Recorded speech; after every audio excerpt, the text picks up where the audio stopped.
Hi BookTube, it's Amy again, and you're hearing my lovely voice once again as I sit here in front of my laptop with a piece of writing I've been working on.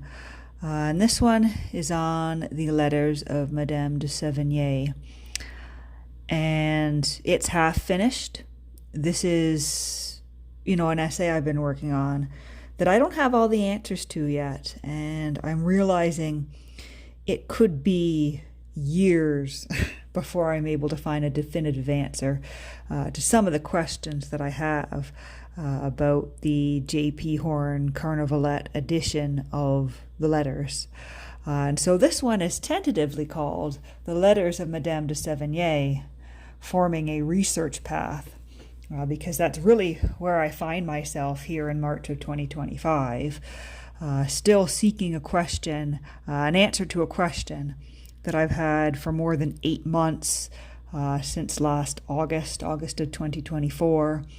While I was looking for some additional biographical material on Madame de Sévigné, I came across that blue cloth edition of the 6th volume of the J.P. Horn Carnavalet edition of the letters, with the introduction by A. Edward Newton. And that was the first time I'd seen the blue cloth. And I found myself asking, how many sets of the letters did J.P. Horn and Company really print? Each volume, it tells the buyer proudly that this Carnavalet edition is limited to 1,500 sets.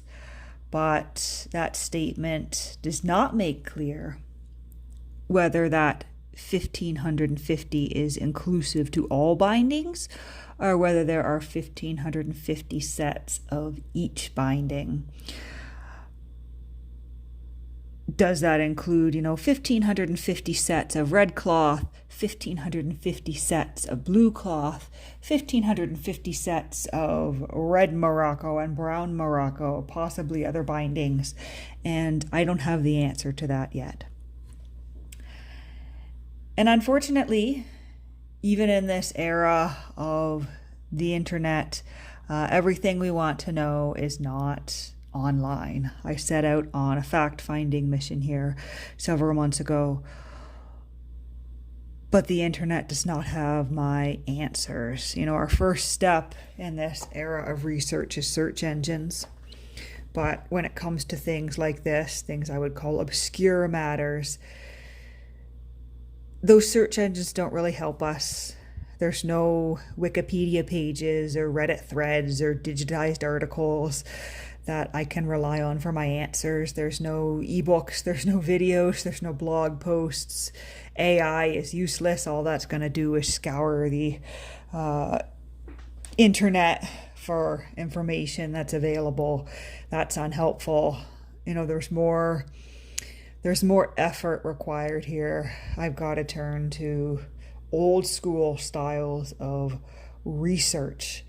I have to go back to, a millennial, being a millennial. I have to go back to those research skills that I was taught way back in elementary school, physically going to the library. But there's not really a lot out there to help me. So the paper trail of the publisher. The paper trail of J.P. Horn is just that. It's a paper trail. Not much available about the publisher online.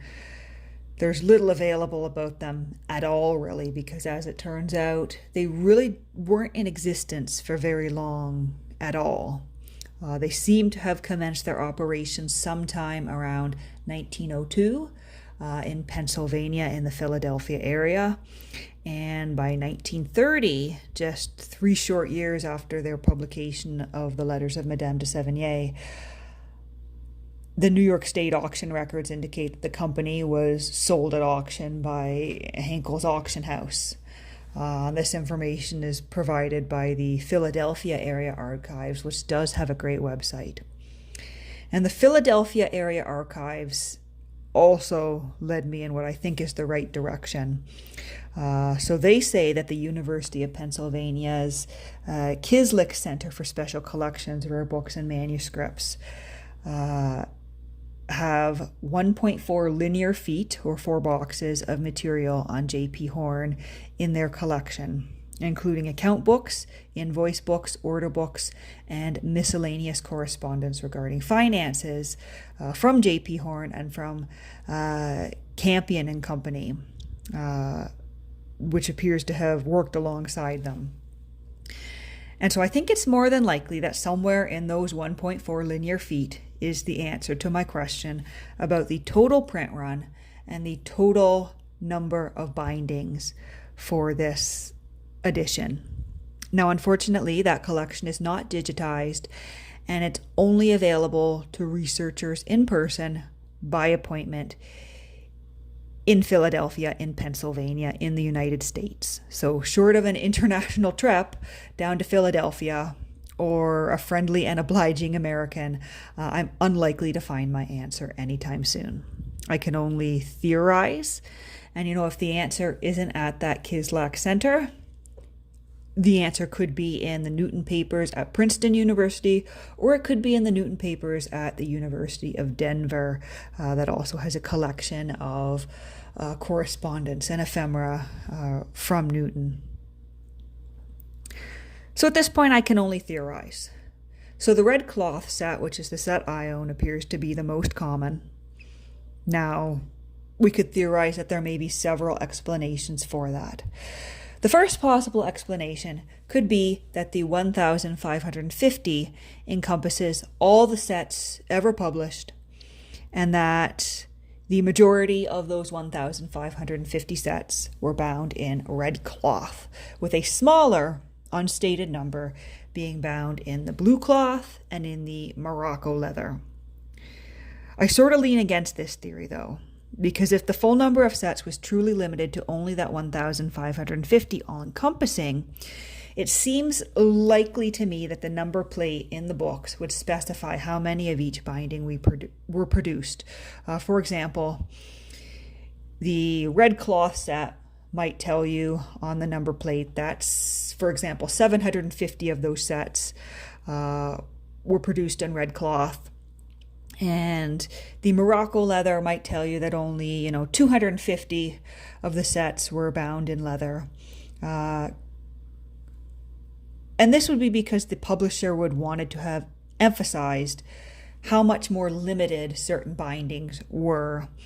So if there happened to be only 250 sets in the Morocco leather, they would have wanted to tell the buyers that, to emphasize, the specialness, the rarity, how much of a collector's item these were.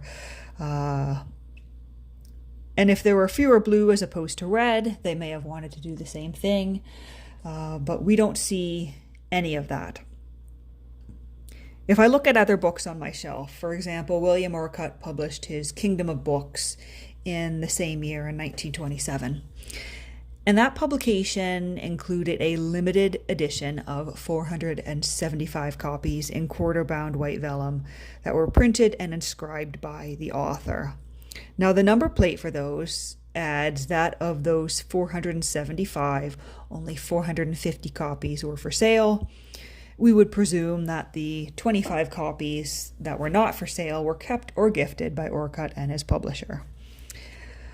Likewise, there is an A. Edward Newton's limited edition of Dr. Johnson, a play, that I have on my shelves. And that book plate tells us that of 585 copies in handmade paper, that it was copy 139. So when there's differences in binding, usually the publisher is going to emphasize the number of that particular binding. So I would lean against the theory that there's 1,550 in total, just because that is not clarified. And a second possible explanation is that there was an equal number of each binding. So 1,550 were produced in the Morocco, And perhaps we don't see as many of those because the Morocco sets didn't age well over the past 98 years since the publication. I have a set of the red cloth. I have one volume of the blue cloth in my own collection to compare. There is someone that I know who has the leather bound set, and a general observation seems to be that the leather gets dry and crumbly, at least on the ones I've seen for sale and on the set that a friend of mine has. It doesn't seem to be the case with the cloth. From what I've seen and the set that I put together piecemeal from 3 different sellers, the cloth seems to have aged rather well. But that doesn't account for the difference between the red and the blue cloth. Why would the red still be more common than the blue if we theorize that the reason we don't see the leather as often is because the books have fallen apart, it hasn't aged well, they've been, for all purposes, destroyed by time? Well, I think a likely theory is that the red cloth was printed first. So maybe they printed off 1,550 sets of the red cloth and they sold those. And maybe when they had sold those, they went, okay, well, let's create a second print run and we'll do it in maybe blue or in the leather. And it's entirely possible that the blue cloth and the Morocco leather, that those print runs were possibly never completed. Or if they were completed, they were never sold, because perhaps the demand for this series of books ran out after they'd sold the red edition. And knowing what I now know about J.P. Horn and Company, the fact that they were up for sale and essentially through in the publishing business by 1930, it's quite possible that the other 2 bindings, if they were indeed made after the red, it's quite possible that those were sort of a failed endeavor, or an endeavor that didn't sell the way they thought.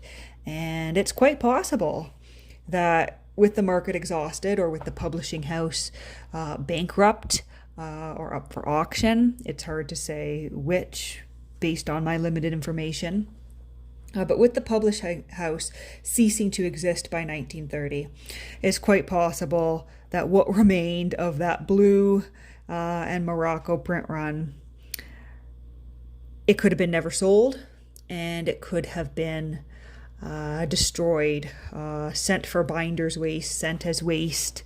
But of course, there's no evidence for that. It's simply a theory as to why I'm observing the red cloth binding to be much more available than the other bindings that seem to exist. But for now, it's a theory, questions that linger on the horizon of explanation. And as I said, I don't think I'm going to get a serious, proper answer to any of this unless I can make my way to do some in-person research at archives at universities in the United States. Because certainly in this era of the internet, unsolicited emails are most often, I find, ignored. And I've tried to send, emails over the years inquiring on similar subjects, and I find that more often than not, there is no response, or there is a short response letting you know that the thing you seek is only available if you show up and present yourself in person by appointment to look at a certain archive. And so that's a thought for the future, a thought for a different international environment. It's highly, highly unlikely that I will be making my way down to Philadelphia anytime in the next couple of years. So I will lay this question to rest for now, and this essay may never never be finished anytime soon.